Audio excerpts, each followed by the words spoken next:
muito bom dia para você que acompanha a programação da TV Câmara Campinas. Estamos chegando, Estúdio Câmara no ar, neste feriado, terça-feira, 21 de abril. Como vai você? Tudo bem? Por aqui tudo ótimo. O tema do programa de hoje fala de um comportamento que parece comum, mas que já é tratado como um problema de saúde pública. O Brasil está cada vez mais conectado, né? Isso é público e notório. Hoje, quase 90% da população com mais de 10 anos de idade tem celular. Mas, junto com essa conexão, também cresce um fenômeno silencioso. É o corpo parado por horas, enquanto a mente não para nunca. E os reflexos já aparecem nos dados. Olha só, no Brasil, 84% dos jovens são sedentários. E mais, o colesterol alto já atinge cerca de 1 em cada 3 brasileiros. E tem outro alerta muito importante. Especialistas já falam em sedentarismo digital. Um comportamento que não afeta só o peso ou a estética, mas compromete a circulação, o coração, o metabolismo e até a saúde mental. Ou seja, a tecnologia avançou, mas o corpo humano não está acompanhando esse ritmo. E é sobre esse desequilíbrio entre o mundo digital e a saúde real que a gente conversa hoje. Nossos convidados já estão a postos, eu vou trazer a previsão do tempo e daqui a pouquinho a gente já apresenta os nossos convidados para a gente conversar sobre esse sedentarismo digital. Vamos lá então, como é que fica o tempo neste feriado aqui na cidade de Campinas? Olha, gente, muitas nuvens, né, o dia todo. Tem aberturas de sol, mínima 14, máxima 32 graus, tempo abafado. Ótimo feriado para você. Lembre-se de se hidratar e aproveite aí o máximo deste dia perto de quem faz sentido para você, perto de quem você ama, tá bom? Vamos falar então sobre o sedentarismo digital. Olha só, se antes a infância era marcada por brincadeiras na rua, hoje ela acontece na tela. Celular, videogame, redes sociais, o que parecia a evolução, né, hoje levanta um alerta importante. Especialistas já falam do sedentarismo digital, que é um fenômeno em que o corpo fica imóvel por horas, enquanto o cérebro recebe estímulos constantes. E esse impacto vai muito além do físico. Ele afeta o sono, a alimentação, o humor, a concentração. E tem um dado que chama atenção, gente. Mesmo quem faz academia pode sofrer os efeitos desse comportamento, porque o problema não é só falta de exercício, mas é o excesso de horas parado ao longo do dia. E o mais preocupante, né? Doenças que antes apareciam na fase adulta acabam surgindo cada vez mais cedo. Então, para conversar com a gente sobre esse tema, para esclarecer, explicar, tirar as nossas dúvidas, a gente recebe aqui no Estúdio Câmara o educador físico Charles Lopes. Seja muito bem-vindo, bom dia para você, obrigada pela sua presença. Muito obrigado. Com a gente também, para completar aí o nosso trio, porque hoje são 3 entrevistados, o Vitor Dias, ele é médico especialista em nutrologia e medicina integrativa. Doutor, seja bem-vindo, bom dia, obrigada. Obrigada, é sempre um prazer estar aqui com você. Maravilha! E ela vem participar com a gente através do Zoom, a nossa psicóloga, especialista em dependência digital, Valéria dos Santos Juvencio. Seja muito bem-vinda. Bom dia, Valéria. Bom dia a todos. Obrigada pelo convite de estar aqui mais uma vez com vocês aí, participando de temas muito importantes aí para a atualidade, para a sociedade. Vamos embora então falar de sedentarismo digital e aqui entra um ponto importante. A obesidade entre jovens de 18 a 24 anos cresceu cerca de 90% em um curto período. Isso não acontece por acaso. Hoje existe um ambiente inteiro que favorece a inatividade. A gente trabalha sentado, a gente tem lazer na tela, né? E o deslocamento é cada vez menor. O corpo foi feito para se movimentar, a vida é movimento, mas a rotina moderna empurra justamente a gente para o contrário. Vamos lá, Charles, a gente começa com você. Hoje, os jovens trocaram completamente a atividade física pelo tempo de tela. Na prática, o que isso causa no corpo e quanto isso pode comprometer o futuro dessa geração, a falta de exercício físico? Nós vivemos um momento hoje dos jovens e até adultos, né? Da hipocinesia, ou seja, baixa movimentação. O ser humano, desde que ele nasce, ele sempre se movimenta, né? Primeiros movimentos da criança, engatinhar, aprender a caminhar, aprender a correr. E com o passar do tempo, as pessoas vão diminuindo seu padrão de movimento, suas atividades físicas. E isso tem muito a ver com a evolução, né, da tecnologia, equipamentos. O carro mudou, a cozinha mudou, a sua casa mudou, né? Você tem casa hoje com elevador, né? E tudo favorecendo a redução do movimento. Então nós vemos que hoje é importantíssimo nós conscientizarmos desde a infância, desde a adolescência, a importância de fazer atividade física.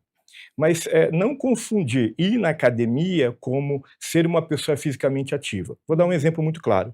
O dia tem 24 horas. Não adianta você ficar 30, 45 minutos, 1 hora na academia. Ao longo dessas 23 horas você fica sentado. Você adota uma postura sedentária. Então, o conceito hoje de ser fisicamente ativo vai muito além de simplesmente ir na academia, ou como falam os jovens, né, tá pago. Fiz meia horinha, tá pago. Não, não existe tá pago. O ser humano foi feito para se movimentar. Então, nós somos bons em identificarmos problemas, mas temos que arrumar soluções também. Então, a gente vai discutir um pouquinho hoje sobre isso. Identificar os problemas que estamos tendo e como conscientizar, como motivar as pessoas a mudarem o padrão de vida. Perfeito. E olha só, hein, ir na academia, 45 minutinhos, e depois ficar sentado de frente ao celular pode ser um problema muito grande, assim como trouxe, né, o nosso educador físico. Agora, o doutor Vitor, a gente fala de sedentarismo, e aí, claro que a gente vai associar a doenças silenciosas, colesterol alto, por exemplo, que já atinge 32% dos brasileiros, né? Esse estilo de vida parado, diante desse sedentarismo digital, somado à alimentação ruim, porque a gente se alimenta na frente das telas e essa alimentação é péssima, acelera esse tipo de problema, colesterol, triglicerídeos, enfim, o que isso traz para a nossa saúde? Sem sombra de dúvidas, né? Hoje nós estamos vivendo um paradoxo nunca visto antes na medicina, nem na nossa população, que as pessoas estão trocando tempos de lazer, tempos de atividade física, tempos de interações sociais, fora do ambiente digital para o ambiente digital, né? E é fácil da gente entender um pouco do surgimento dessas doenças silenciosas, né? Do aumento da incidência dessas doenças na nossa população. Porque quanto mais tempo o indivíduo fica parado, sentado na tela, nos smartphones, enfim, quanto mais tempo ele fica no digital, menos ele se movimenta, né? Na grande maioria das vezes também acaba se alimentando errado, porque quer comer fazendo múltiplas tarefas. Então, trazendo um pouco do gancho do tema do sedentarismo digital, o simples fato do indivíduo ficar sentado por horas, seja trabalhando no meio digital ou seja consumindo conteúdos digitais, favorece, por exemplo, o aumento do colesterol, não só por questão do estilo de vida, mas por uma questão fisiológica, né? Então nós temos enzimas no nosso corpo, como por exemplo a lipase, algumas lipoproteínas, né? Que tem como função auxiliar ali na produção, na mobilização de colesterol. E quando a gente fica parado, quando a gente fica inerte, essas enzimas elas não trabalham de forma efetiva, o que aumenta os triglicéridos, o que aumenta o colesterol. O aumento desse colesterol associado a uma alimentação não saudável, uma alimentação desvitalizada, rico em ultraprocessados, faz com que haja um aumento de doenças cardiovasculares, porque o que mata não é o colesterol. O que mata é a oxidação do colesterol nos nossos vasos, que fazem ali a formação de placa de ateroma. Essa plaquinha ela pode se deslocar e chegar em veias, em artérias menores, causando o infarto e ou o AVC. Então, existe sim uma relação muito íntima entre o sedentarismo com a elevação de doenças que antes a gente via a partir dos 50, 60 anos. Nós estamos vendo hoje pessoas adolescentes de 18, 17 anos e no início da vida adulta com um perfil metabólico de uma pessoa de 50 anos. Nossa, gente, preocupante. Olha só, falamos do corpo, Mas, além do corpo, tem a mente, porque a mente e o corpo precisam trabalharem juntas, estar em conexão. Vamos lá, Valéria. O uso excessivo de telas também está ligado à ansiedade, depressão, dificuldade de socialização. Quando é que o uso da tecnologia ele deixa de ser normal e passa a ter um sinal de dependência, já que hoje estamos falando aqui sobre o sedentarismo digital, mas aí a gente pode assimilar também com a questão da dependência digital, não é mesmo? Sim, a questão é de que a gente percebe que essa questão desse isolamento diante da tela reforçou um pouco mais durante a pandemia, né? Porque necessariamente, por conta do isolamento, né, para fazer o processo do combate ao vírus, foi obrigatório ficarmos isolados. E aí, quando se percebeu pós-pandemia que muitos trabalhos começaram a dar certo em home office, manteve. Então, foi uma economia para a empresa. Então, muitos trabalhadores, por exemplo, começaram a adotar esse trabalho home office. E aí, só que aí, como se o processo emocional não estivesse preparado para lidar com essa questão home office. E aí, apesar de estar trabalhando home office, fazendo dar certo, foi se perdendo o equilíbrio diante desse meio tecnológico. Tanto os alunos que começaram a estudar online, as pessoas começaram a trabalhar de forma remota e manteve. Só que com isso foi se perdendo em algum momento ali do período e foi desencadeando necessariamente algo automático. Foi robotizando tudo isso até o ponto de desencadear transtornos ansiosos por conta da dependência. Começou a gerar dependência de uma forma silenciosa também. E muitos não perceberam que já estavam tendo uma dependência digital diante do próprio trabalho. Olha só, por exemplo, quantos trabalhadores que trabalhavam 8 horas por dia, a dependência começou a instigar tanto que eles já não estavam mais separando esse horário específico do trabalho e misturando esse horário, prolongando esse processo de trabalho na tela. Então, ele passava mais 5 horas trabalhando e foi se perdendo nisso.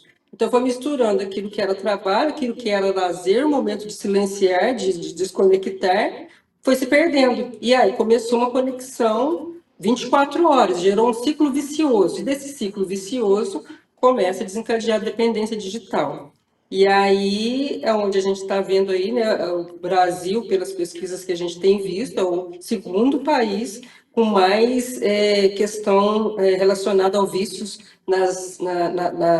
ao vício digital, né, transtorno digital, que foi comprovado pelo DSM, e que tem essa questão agora que já desenvolveu o transtorno por questão digital. E aí, quando se perde esse equilíbrio, começa a gerar o adoecimento, começa a gerar as crises de ansiedade, das crises de ansiedade desencadeia o transtorno da depressão e outras questões relacionadas aos transtornos mentais relacionados ao vício. Então, esse sujeito ele começa a se perder nessa relação digital com o que é saudável e o que não é saudável.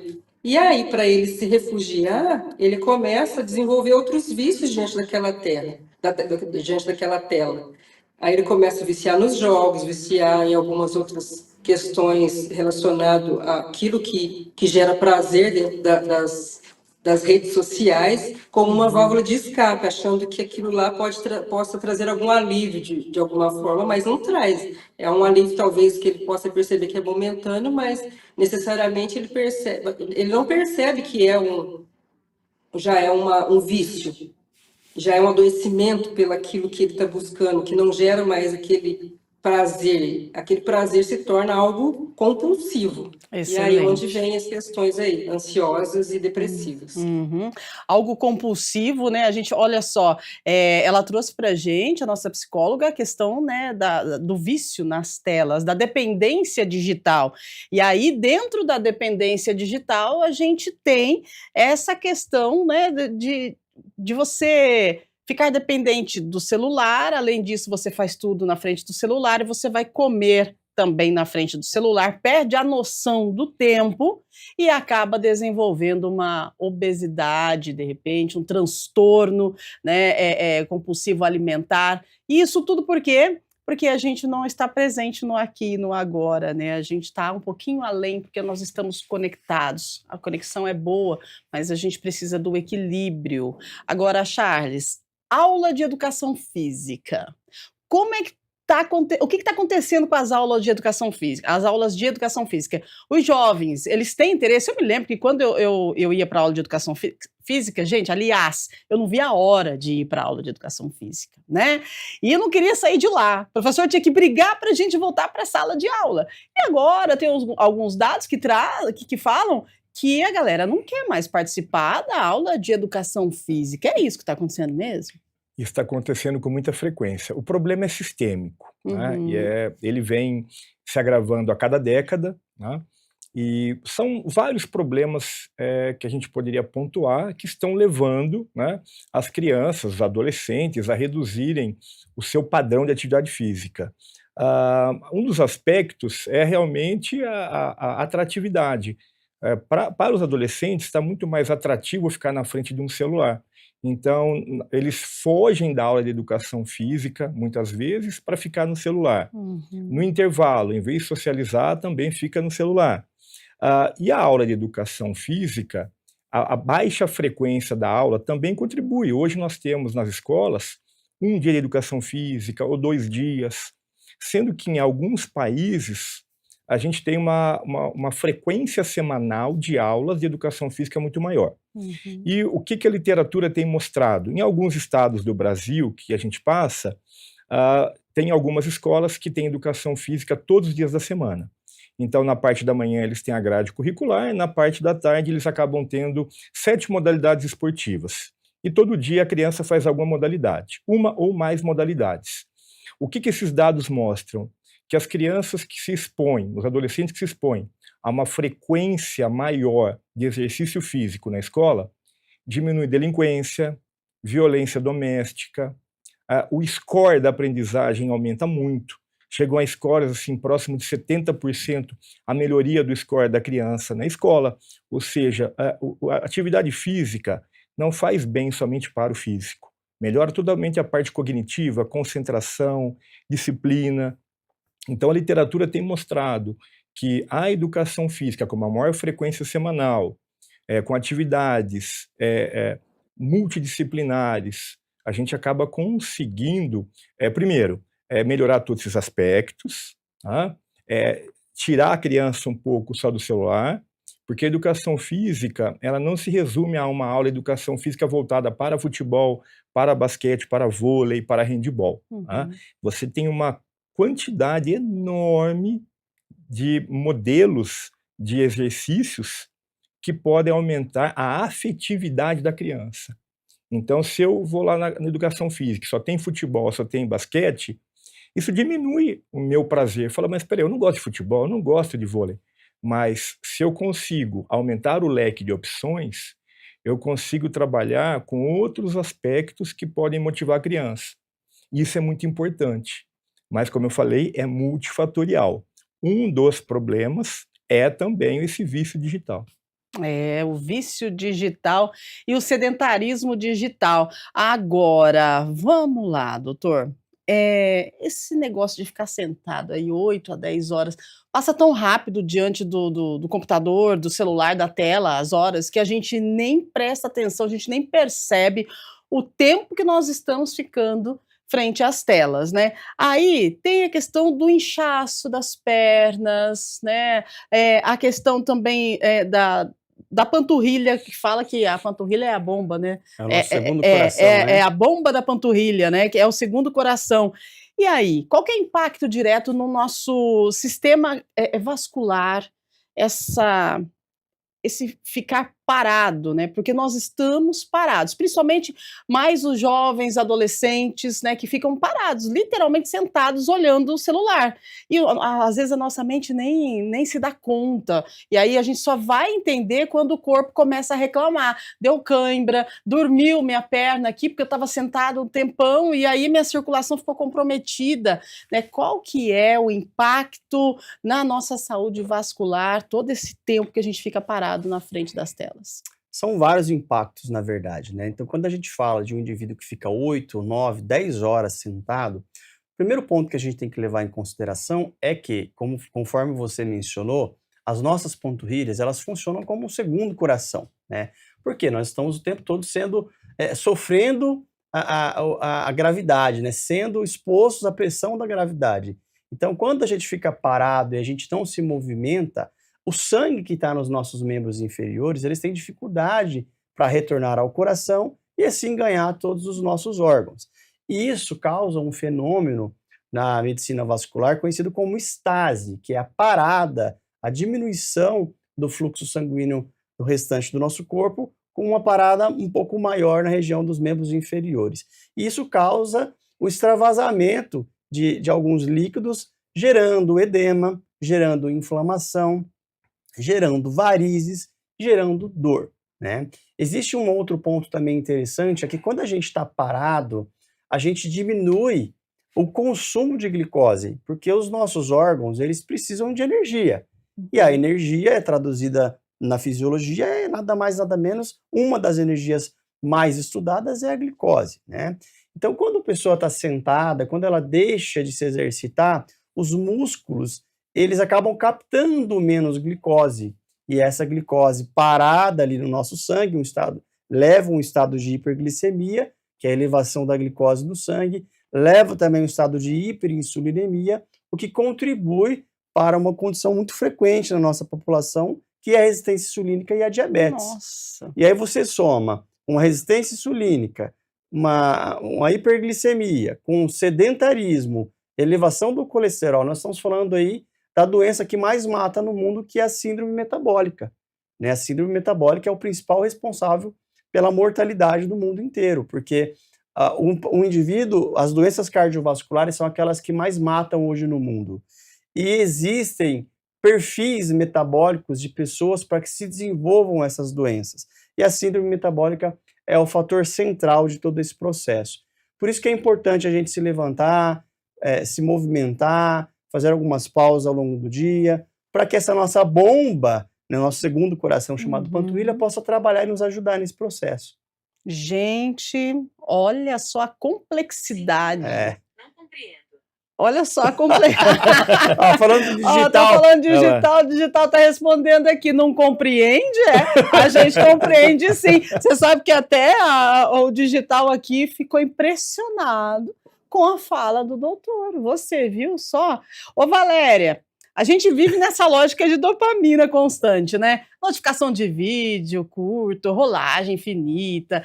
Isso vai impactar o cérebro, é óbvio, né? Tanto o nosso, adultos, quanto das crianças e os adolescentes. Eu gostaria que você trouxesse para a gente essa vontade que a gente tem de ficar rolando, né, o feed, ficar mexendo no celular, e quando o celular ele já tem ali um dispositivo, né, para dizer para você, chega, você já completou tantas horas, e aí você desliga aquele dispositivo e continua. Gostaria que você trouxesse o impacto dessa rolagem infinita e a contribuição para o sedentarismo digital, por favor. Então, né, quando a gente fala dessa questão dopamina é aquela questão que gera prazer, né? Tem até um livro muito interessante que eu tenho, Nação Dopamina, de uma psiquiatra muito renomada, que ela vai falar exatamente disso, do doutora Ana. Ela fala do excesso do prazer e sofrimento.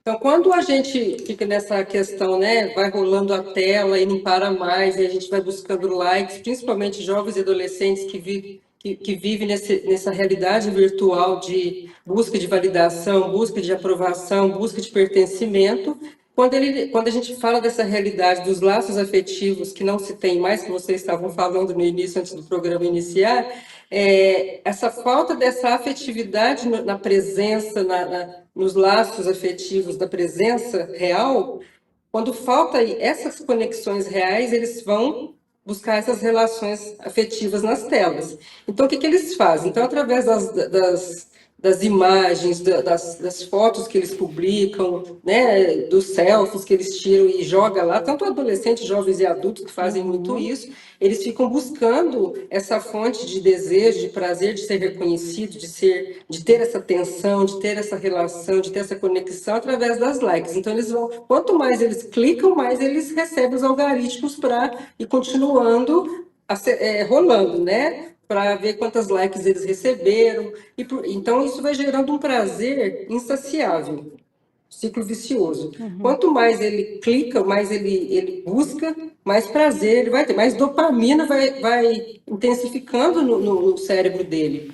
Só que quando a gente fala de prazer e sofrimento, ele vai ter prazer naquilo que ele está buscando. Quando vem esse sofrimento? Quando ele é rejeitado. E aí, quando ele não recebe essas likes, não recebe essas curtidas, ele começa a gerar um sofrimento muito grande de frustração daquilo que ele não alcançou. Então, é um prazer inalcançável dessa busca através das telas, através daquilo que ele está querendo ser atendido. E muitas das vezes esse sofrimento, por que gera um vício? Porque quanto mais eu busco, é como se esse efeito como se for, vamos simbolizar a droga mesmo, né? Eu começo numa droga, aquele prazer já não está satisfatório mais, vou buscando outro tipo de droga, de substância para eu ter esse prazer, e aí vai aumentando esse excesso. É uma coisa que é um ciclo vicioso mesmo, ao ponto de causar dor, sofrimento. E aí que vem o adoecimento, porque aí eu já viro escravo desses algoritmos digitais que eu não dou conta mais de sair. E o que tem a ver com a obesidade? Quando eu percebo que eu estou tendo esse sofrimento, essa angústia, vem um isolamento social, eu fico ali conectada sozinha na tela, né? Porque eu não tenho essas relações afetivas presentes para me dar suporte, para me escutar, para me ouvir sobre o meu sofrimento. Eu vou buscar algo que me acha que vai me dar suporte, por exemplo, entrando na questão da obesidade. Eu vou gerando um desconforto muito grande, onde eu vou projetar esse sofrimento através da compulsão alimentar. Por exemplo, onde também dentro da própria tela eu começo a formar grupos de colegas que estão sofrendo da mesma maneira com esse desprazer diante daquilo que eu não quero, que eu não estou recebendo. Começo a criar grupos de automutilação, por exemplo. Grupos de meninas, por exemplo, adolescentes que, para lidar com essa dor, elas começam a perceber que estão gordas, por exemplo, e começam a competir quem come menos durante o dia. Então, tudo isso são questões muito graves que fica muito escondido diante da tela, que ninguém vê. Então, aquele sujeito ele está sofrendo sozinho diante daquela falta de prazer que ela não está alcançando, gerando todos esses comportamentos aí compulsivos diante da questão do sofrimento relacionado ao desprazer daquilo que não foi alcançado. Então, são questões nesse sentido que a gente vai vendo o que é esse efeito dopamina, até onde é o meu prazer, onde eu perco o limite desse prazer que é insaciável. Muito bem, né? Fonte de prazer.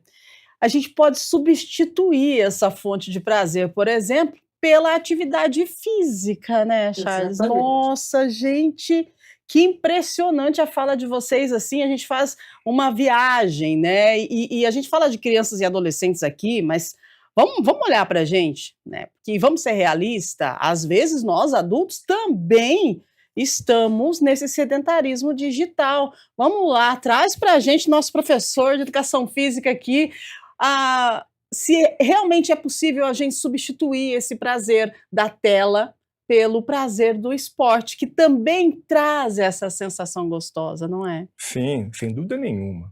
Apesar de estarmos aumentando cada vez mais esse vício digital, a prática de atividade física tem aumentado com a população em geral. Menos do que nós gostaríamos, mas tem aumentado. E o que a literatura hoje tem investigado muito referente a métodos de treino, exercícios, meios de treino e prazer, né? Muitas pessoas nos questionam, qual é o melhor exercício para emagrecer? É uma das perguntas que eu mais respondo. Eu retorno a pergunta para a pessoa, o que te dá prazer? Porque não adianta eu chegar e falar assim, olha, você precisa correr. você precisa nadar, você precisa nadar e pedalar. Só que nós temos que entender que o mais importante, é o que a doutora falou, temos que aumentar a dopamina, ou seja, aumentar o prazer. Então, em vez de eu falar, olha, correr gasta mais calorias, não. O que te dá mais prazer? Em fazer o exercício. Ah, eu prefiro pedalar. Ok, seja feliz pedalando. Eu não gosto de pedalar e correr, mas eu gosto de nadar. Ok, é muito mais importante a pessoa ter aderência ao exercício, aumentar a frequência semanal. E antigamente nós falávamos, olha, a pessoa que faz exercício uma vez por semana, 2 vezes por semana, é uma frequência cardíaca, é uma frequência semanal muito baixa. Não. Hoje a literatura tem investigado que mesmo pessoas que se engajam, mesmo que seja 1 ou 2 vezes por semana, é melhor do que não fazer nada.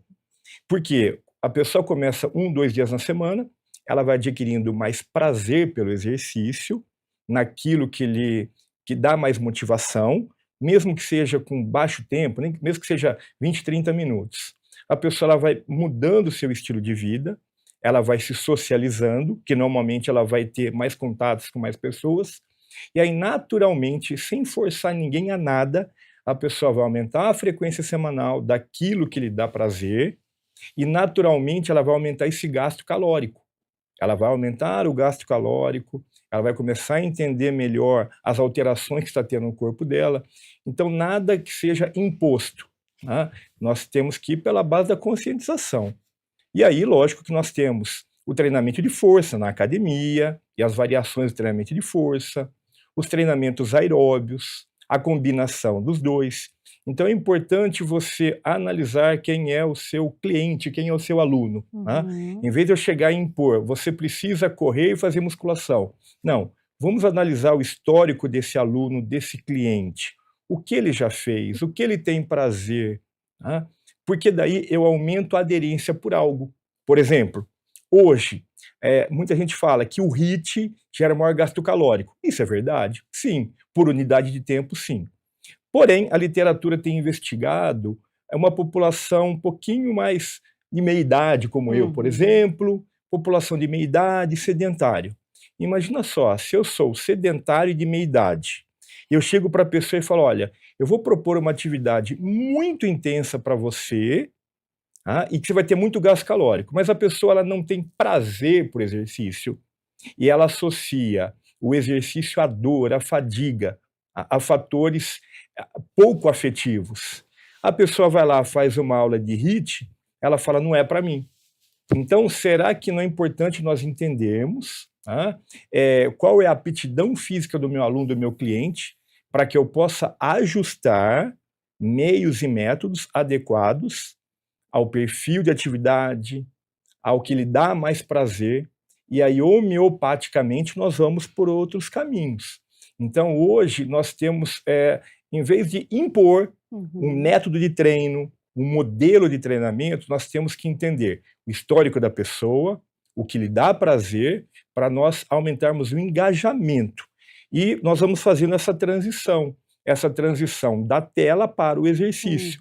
O que antes era dopamina só com a tela, a gente vai começar a fazer uma conversão para o exercício. E a literatura tem mostrado isso.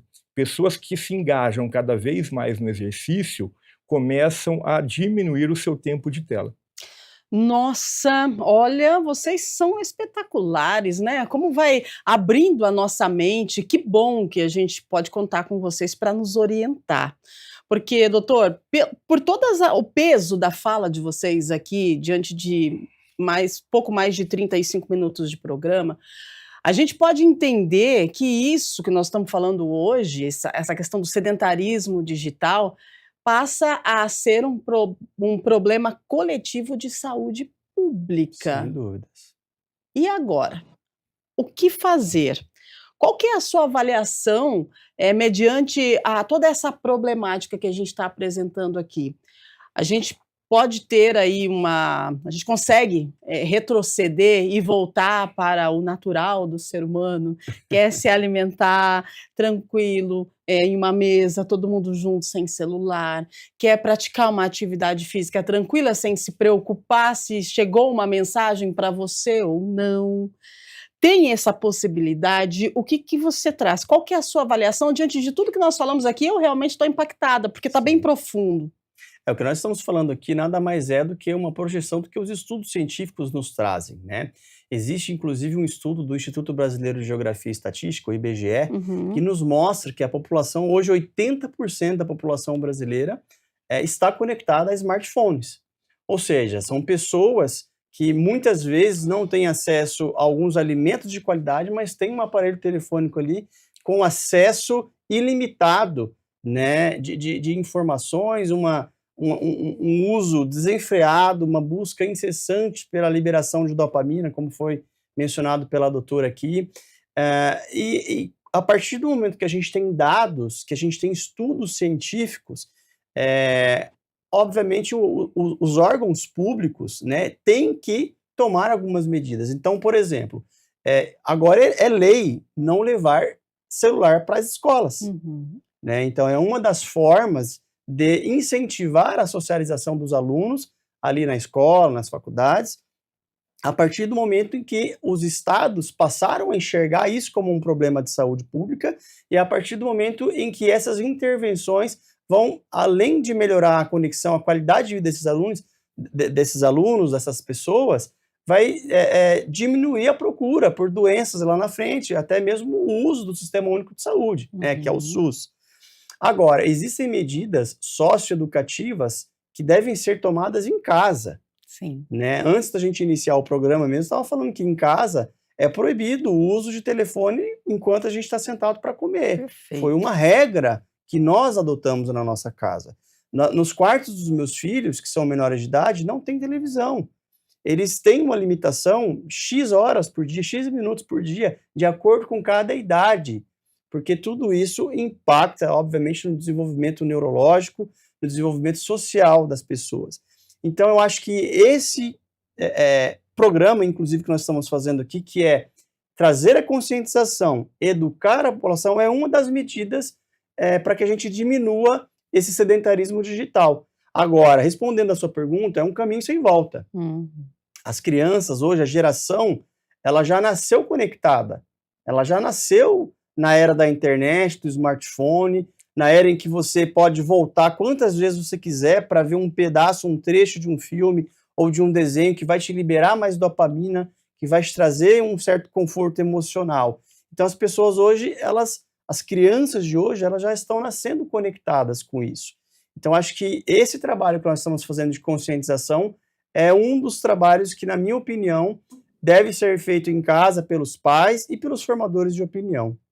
Excelente, né? Na verdade, nós precisamos aprender a orientar, né, os nossos filhos, as nossas crianças e adolescentes, porque, como o doutor disse, e a gente sabe, é um caminho sem volta realmente. Agora, então, como precisamos aprender a orientar, nós precisamos falar da higiene digital, né? Então, eu pergunto para a nossa psicóloga, diante de todo esse cenário que nós montamos aqui, a importância da higiene digital e como se deve fazer essa higiene digital para a gente poder, de repente, ir desapegando dessa questão aí do celular, enfim, das telas, não é?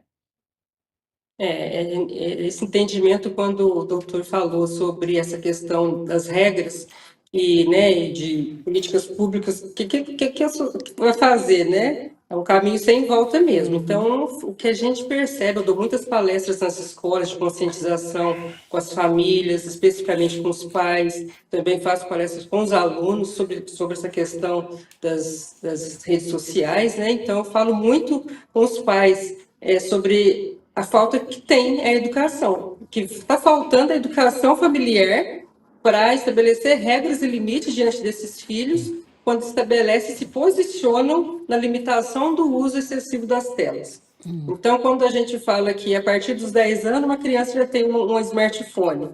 Na minha realidade, onde moro aqui, quando eu dou as palestras para os pais, eu pergunto, com que idade você deu o smartphone para o seu filho? A criança de 4, criança de 5 já tem smartphone. Porque a gente tem uma percepção que esses pais estão muito estressados psicologicamente, estão muito cansados, eles querem livrar do trabalho que é educar os filhos. Então, eles terceirizam a responsabilidade para a escola e terceirizam a responsabilidade para o celular também, porque aí eles coloca abaixa um monte de aplicativo de jogos interativos que eles acham que é saudável e dá para aquela criança ficar do silêncio, quietinha, jogando, achando que não vai dar trabalho, né? Então, está faltando essa educação dos pais, sim, essa questão da presença, essa questão de inserir esses filhos, porque muitos pais se sentem muito culpados pela ausência também, porque os pais hoje trabalham fora, as esposas trabalham fora, e aí, às vezes, sente uma culpa dessa ausência e começa a dar coisas. Eles deixam de ser e troca pelo ter. Então, vai dando tudo para aquele filho começa a ser o reizinho da casa, vamos dizer assim, e está no comando, e perde controle sobre esse limite, regra, sobre essa questão do uso do smartphone. E aí, a questão de estratégias para que a gente aceita lidar com a geração, né, da digital, mas de uma forma equilibrada, é essas famílias se conscientizar do que faz bem diante de um acesso às redes sociais, porque a gente percebe que hoje é necessário, né? Eu atendo online, tenho os trabalhos remotos, tem um monte de estratégias positivas, mas a gente tem que perceber, enquanto adultos responsáveis, para nos responsabilizar do que faz bem e do que não faz bem. E aí, percebendo isso, a gente precisa nos educar primeiro, quanto né, autoridades, para educar esses filhos. Porque se eu não tenho essa responsabilidade comigo mesmo diante desse desequilíbrio digital, como que eu vou dar exemplo para os meus filhos dentro de casa? Se eu sou um mau exemplo. Então, a criança, ela se espelha nos pais, naquele que cuida.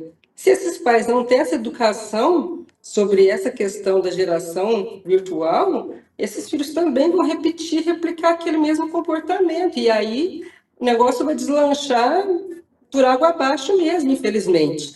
Então, algumas estratégias que eu sempre aplico para os pais, quando eu estou com eles, é de estabelecer tarefas, fazer com que esses filhos participem de tarefas domésticas que é necessário dentro de casa, de acordo com a sua fase de desenvolvimento. É muito importante que esses pais coloquem tarefas diárias para esses filhos ajudarem, que é importantíssimo para a relação familiar, para a desconexão do celular. Em momentos de finais de semana, ter esse momento, sim, de lazer, de poder fazer um piquenique, de poder participar de jogos como é que se diz? Esses jogos de tabuleiro, né? Ah, não, mas tem um monte de jogo no celular. Não, a gente não... Poder fazer coisas diferentes, sair mesmo de casa, fazer qualquer momento de, por exemplo, atividade física. Eu acho muito bonito, eu faço, né, atividade física, eu faço academia, e eu vejo lá mãe com filho, adolescente, treinando junto. Então, esses momentos fora da tela, que são saudáveis, que os pais precisam ter essa consciência do que ele vai buscar como escolha para o bem-estar da família e bem-estar desse filho longe de um celular, o que vai proporcionar para ele como resultado. Então, precisamos plantar as sementes no sentido de reeducação, para que esses filhos não caiam nesse adoecimento que está aí hoje, quando a gente está de frente de um consultório cheio de adolescentes com transtorno de ansiedade, depressão, e vai lá um monte de outros transtornos que a gente está cuidando, por conta dessa falta de educação dos pais, essa falta de limite, e a maioria voltados para as telas, né? Então, assim, eu acho que as estratégias são essas, buscar fontes de lazer, de prazer fora dessa tela, né? E para gerar bem-estar. Inserir esses filhos em coisas reais mesmo, para que tenham menos tempo com aquilo que, de alguma forma, para a maioria faz mal. Exatamente, né? Se a gente para analisar o celular, a tela, enfim, acaba roubando o nosso tempo, né? A gente nem percebe, passa tão rápido quando você está no celular, e aí quando você vê, já foi, você não tem tempo para mais nada, e você poderia ter feito uma atividade física, poderia ter feito uma caminhada, uma academia, né? E a gente precisa se atentar com o que nós estamos investindo o nosso tempo, né, Charles? E a atividade física em si, ela tem diferença, né? A atividade física e o exercício físico, né? Mas os dois são válidos quando a gente fala para a gente fugir desse sedentarismo digital. Perfeito. Hoje nós temos que diferenciar a atividade física. Uma coisa é a pessoa ir na academia, fazer lá meia hora, 45 minutos, 1 hora. Outra coisa é o estilo de vida saudável. São coisas diferentes. Não adianta eu ir na academia durante 1 hora e ao longo do dia eu adoto uma postura sedentária. Exemplo, eu trabalho o tempo inteiro na frente do computador. Em vez de ir numa padaria de bicicleta ou a pé, eu vou como? Eu vou de carro. Eu vou dar um exemplo. Uhum. Lá onde eu moro, no meu condomínio, eu moro a 100 metros da academia. Eu tenho que ir a pé. É inimaginável eu ir de carro até a academia. Aí tem pessoa que pega o carro, que sai da sua casa, vai de carro 100 metros para chegar na academia e depois subir na esteira.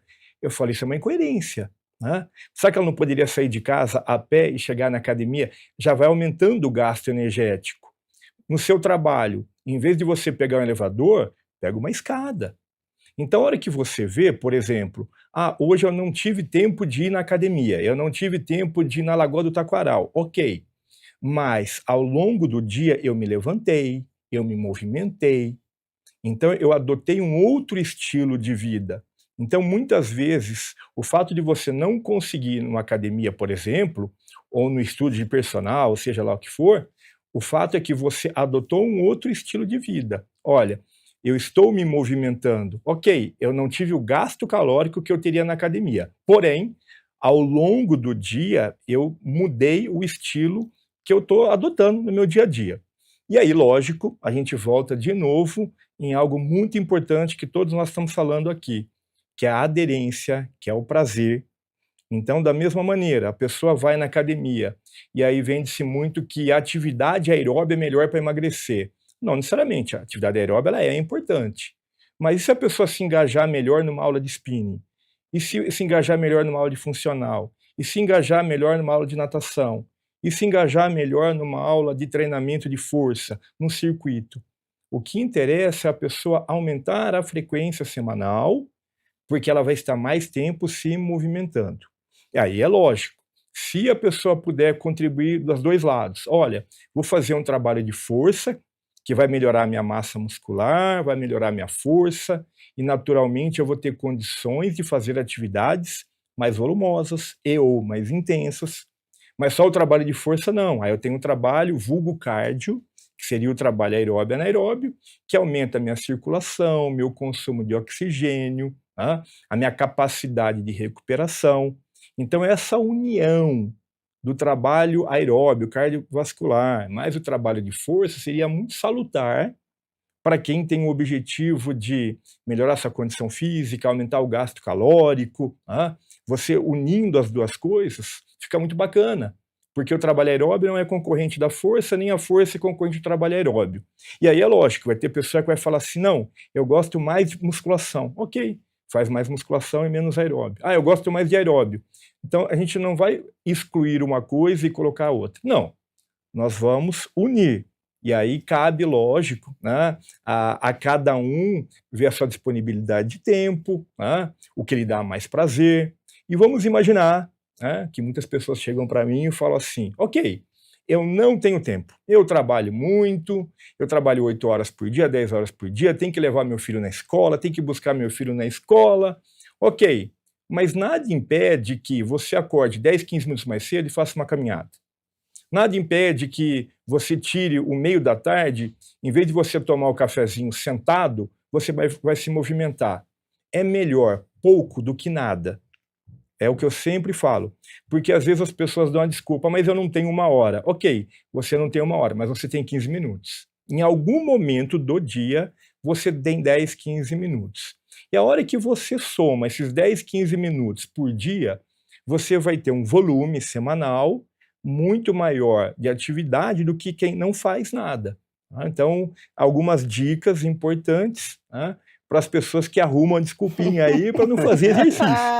Não tem desculpa, muito bom, Charles. A hora que a pessoa vem com uma desculpa, a gente já vem com uma alternativa. Tá certo, perfeito. Agora vamos inserir em tudo que o Charles falou a nossa alimentação, né? E para isso a gente fala com o doutor aqui. Celular, falta de exercício físico e alimentação de ultraprocessados. É o combo? É para obesidade. Muito bem. Alimentação, doutor, vamos lá, vamos inserir a alimentação nesse dia a dia e tomar cuidado, né? Porque é interessante como as telas, nos levam a uma alimentação descompensada, né? A gente às vezes não se dá conta do que a gente está comendo e a gente vai optar pela alimentação mais fácil, palatável, que são os ultraprocessados. Perfeito. Primeiro, a gente está falando de um tema aqui que é sedentarismo digital, né? E existe uma íntima relação entre o sedentarismo e a obesidade. Mas o que é obesidade? Para você que está em casa, né? Obesidade é o gordinho. Não, obesidade é uma doença, tá? Obesidade, ela tem como definição uma doença endócrino-metabólica multifatorial, caracterizada por inflamação crônica de baixo grau. Então, o indivíduo obeso, ele tem um processo de imunossenescência precoce, ou seja, ele tem um processo de defasagem no sistema imunológico, o que favorece o desenvolvimento de câncer, de doenças autoimunes. O paciente obeso, ele está num estado pró-inflamatório, o que aumenta o risco de doenças cardiovasculares, AVC, infarto. E qual que é o epicentro da obesidade, do excesso de peso? Nada mais é do que o superávit calórico. Então, existe uma relação, é como se fosse um salário, né? Existe uma relação do que você ganha com o que você gasta. Então, o que o Dr. Charles estava comentando aqui é justamente isso. A gente tem que ter, no final do nosso dia, da semana, a gente tem que entrar num déficit calórico para que a gente emagreça. Então, se você fica muito tempo no celular, muito tempo no smartphone, se você tem esse apelo emocional e quer buscar um alimento rápido, normalmente esse alimento é ultraprocessado, que é um alimento extremamente desvitalizado. É um alimento que, na grande maioria das vezes, tem uma quantidade ali de carboidratos refinados, carboidratos simples, que tem como consequência uma elevação muito rápida do açúcar no sangue, o que vai aumentar a atividade do nosso pâncreas para produzir insulina. Obviamente, com o tempo, os nossos tecidos não vão conseguir captar a quantidade de glicose e não vai conseguir ter uma interação com essa insulina, o que vai gerar resistência insulínica e diabetes. E a gente já falou que a diabetes associada com sedentarismo, associada com a hipertrigliceridemia, que é a elevação do colesterol, ou hipercolesterolemia, vai fazer com que esse indivíduo tenha a tal da síndrome metabólica, que é a principal causa de mortalidade no nosso país e nos países desenvolvidos, né? Agora, o interessante é que as alimentações sejam inteligentes, né? Com que as pessoas incluam mais verduras, mais legumes, mais água. Todo mundo sabe disso, na verdade. Mas a gente, na grande maioria das vezes, acaba negligenciando o que é óbvio. Por isso que as doenças autoimunes, as doenças cardiovasculares têm explodido por aí. Inclusive, né, a incidência hoje de crianças autistas, de crianças com TDAH, tem se expandido de uma forma muito grande, muito rápida, né? Porque, como Darwin dizia, né, as nossas espécies, a gente evolui. E conforme a indústria vai evoluindo, a forma como produz os alimentos, conforme a gente busca por um alimento mais rápido para saciar um prazer que muitas vezes tem que ser trabalhado numa psicoterapia, tem que ser trabalhado em casa, a probabilidade de a gente consumir alimentos ultraprocessados e hipercalóricos é muito maior, porque quando a gente consome carboidrato, a gente libera bastante dopamina, né? Vocês, mulheres, quando estão na TPM, vocês gostam de comer o quê? Chocolate. O chocolate tem bastante açúcar, porque o chocolate, o açúcar, acaba fazendo com que lá no nosso cérebro a gente produza bastante dopamina, que é um neurotransmissor relacionado com recompensa. Tá? Então é muito importante escolhermos os alimentos, pararmos momentos do nosso dia longe das telas para fazermos refeições saudáveis e, obviamente, que a gente introduza atividade física no nosso dia a dia. Excelente, que conteúdo magnífico, vocês estão assim, são pessoas, né, de alto padrão, que, gente, é importante demais, repasse esse programa, vai ficar no YouTube, repassa, né, para sua família, para os seus amigos, porque isso aqui é um alerta referente à dependência digital, é um alerta referente ao sedentarismo digital, e é um incentivo, de repente, para a gente mudar, né, a nossa forma de viver e melhorar a nossa qualidade qualidade de vida. Olha só, faltando 5 minutinhos para as 9 da manhã e a gente aqui podendo falar mais e mais sobre o nosso tema. Mas nós precisamos encerrar, então eu quero agradecer a participação de vocês, nossos convidados. A gente começa as considerações, então vamos para as considerações finais com a nossa psicóloga. Por favor, deixa para a gente então uma dica, né, para os telespectadores. E eu quero agradecer mais uma vez a sua importante presença no programa de hoje.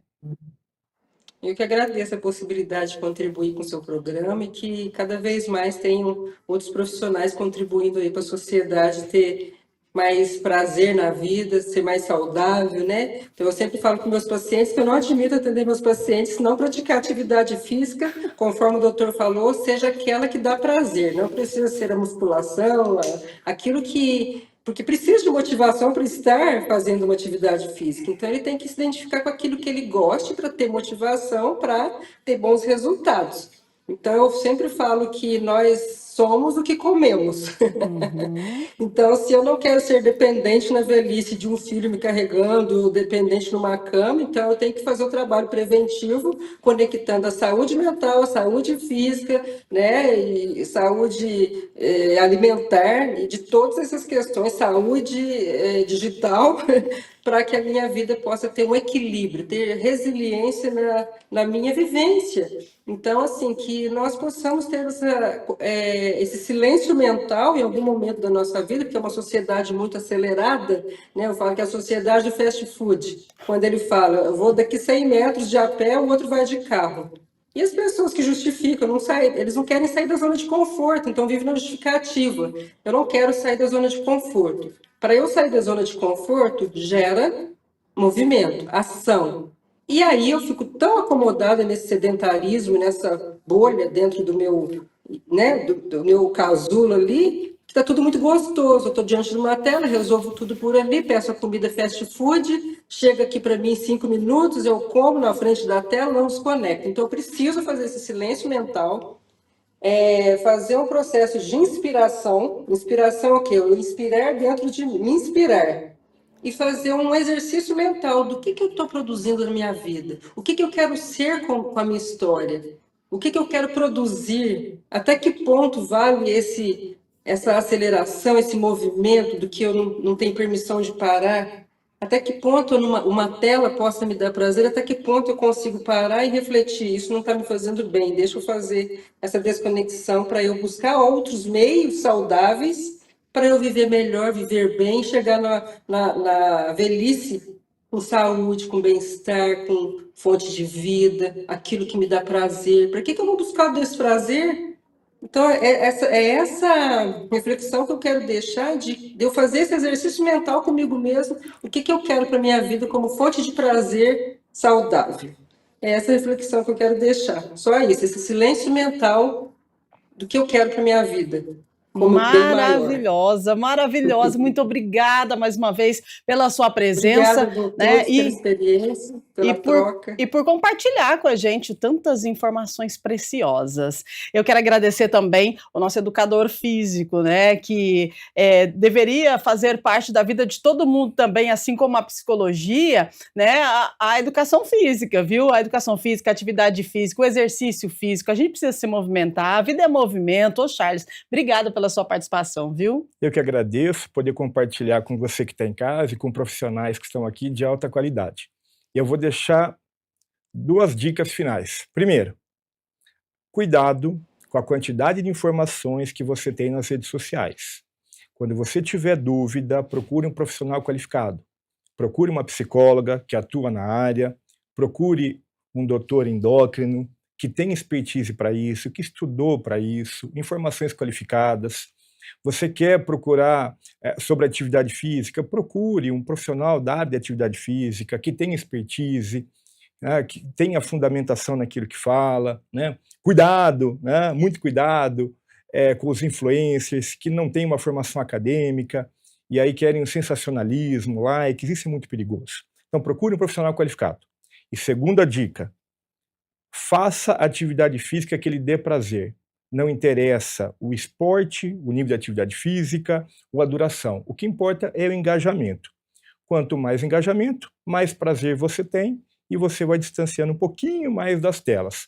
Porque, como o doutor falou, é um caminho sem volta. Né? Nossos filhos, né, já nasceram nessa geração. Ok, faz parte da vida. Cabe a nós entendermos, refletirmos e tomarmos ações relacionadas à saúde.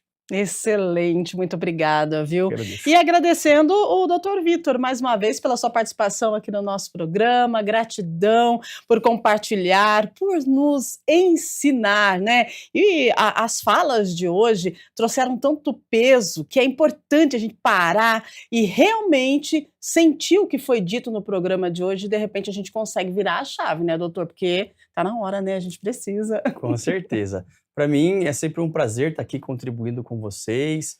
Eu acho que, como mensagem final, eu sempre tento trazer para os meus telespectadores, para os meus pacientes, para os meus ouvintes, que a ideia é a gente tentar se desconectar o máximo possível do digital e se conectar o máximo possível com a natureza. Eu sou a prova viva disso. Eu comprei um sítio na beira da represa. Eu ando descalço, eu ando sem camisa, absorvendo a irradiação solar, obviamente que com cautela. Eu introduzo esses hábitos com os meus filhos. O meu filho, hoje, eu tenho um filho de 7 anos, eu introduzi a pesca esportiva. Uau. Então ele está apaixonado, ele tem contato com a natureza. Então, descasque mais, desembrulhe menos, seja o mais simples possível, porque isso se aproxima do mais natural, né? O caminho digital é um caminho sem volta. A gente trabalha com o digital, é necessário estarmos conectados, até porque o digital hoje não tem fronteira. Você pode se conectar com pessoas de qualquer lugar do mundo através do digital. O problema é a busca desenfreada pela dopamina, é um excesso dessa utilização, o que obviamente tudo que faz em excesso gera repercussões, né? Então eu sou a favor da homeostasia, sou a favor do equilíbrio. Com relação à alimentação, opte por alimentos. Eu participei de um programa recente aqui com você, Rubens, falando da alimentação do brasileiro, Sim. que é uma das alimentações mais caras, né? Apesar de estarmos num país de acesso aos alimentos.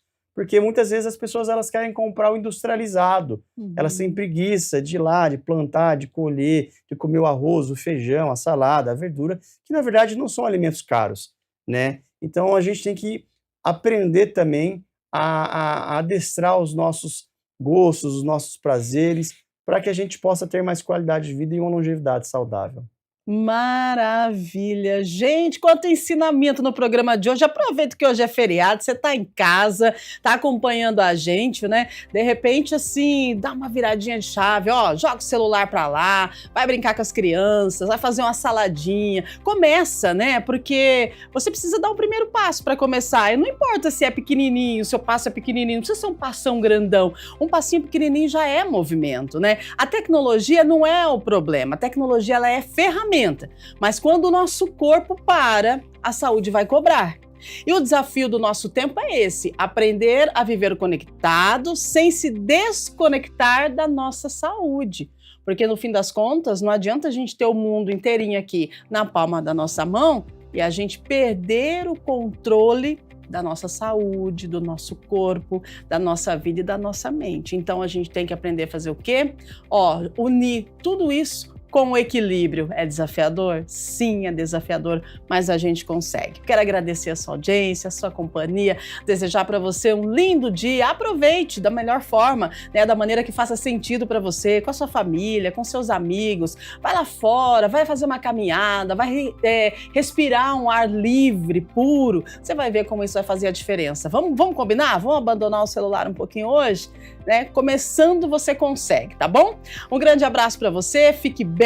E é o seguinte, tem mais programa, Você acha que está fazendo a dieta certa? Então, cuidado.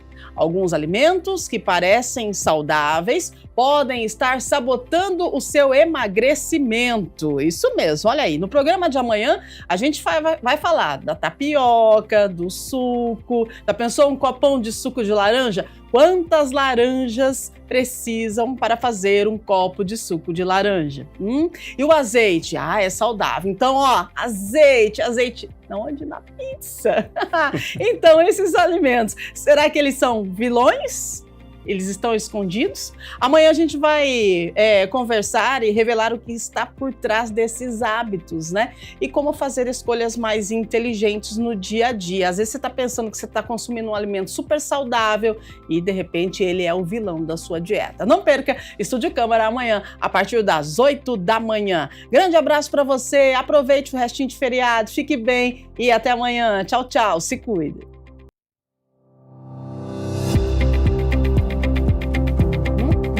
Muito bem.